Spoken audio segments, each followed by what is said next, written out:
Ma Bacei molte volte cerca di trovare degli alibi ingiustificati e ingiustificabili nei confronti per, diciamo così, evidenziare la sua incapacità o la deliberata volontà da parte di Roma di non risolvere i problemi. Il vero però problema è che Crocetta è ritenuto inaffidabile a Roma e vi è questa furibonda lite fratricida tra Crocetta da un lato, Faraone e Renzi all'altro lato, e quindi questi litigi che stanno dilaniando la Sicilia all'interno del Partito Democratico, ormai ingordo nella ricerca di posti e di poltrone, lo abbiamo visto anche nella vicepresidenza dell'Arse, per cui piuttosto che governare dignitosamente la Sicilia invece sono alla conquista di poltrone e soprattutto sono ormai dilaniate da lotte fratricide che fanno soltanto male alla Sicilia e ai siciliani.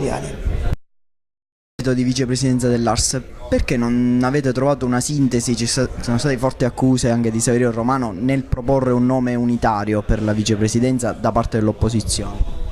Guardi, la vicepresidenza viene scippata alla opposizione da un colpo di mano di violenza inaudita. È chiaro, sapevamo che la maggioranza, se avesse voluto così come ha voluto, ha i numeri in aula, altrimenti non sarebbe maggioranza per eleggersi un vicepresidente. Noi avevamo fatto invece una sorta di primarie al primo turno e avevamo posto tutti i candidati, tra cui c'era Formica, c'era D'Asero, c'era Cappello del 5 Stelle e Di Mauro del Movimento per l'Autonomia.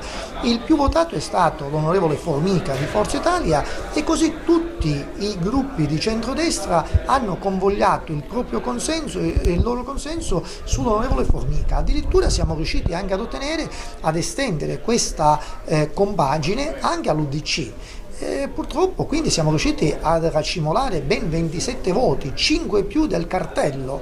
Questo significa che la coalizione di centrodestra non si è ridotta ma si è allargata ai moderati. Ecco perché questa buona prassi la dobbiamo replicare negli enti locali e chissà non possiamo far nascere in Sicilia, già da questo appuntamento elettorale, da questo primo iniziale appuntamento delle elezioni amministrative prossime, un primo banco di prova per creare l'alternativa sincera, effettiva e reale a tutti coloro che non vogliono morire subalterni al Partito Democratico.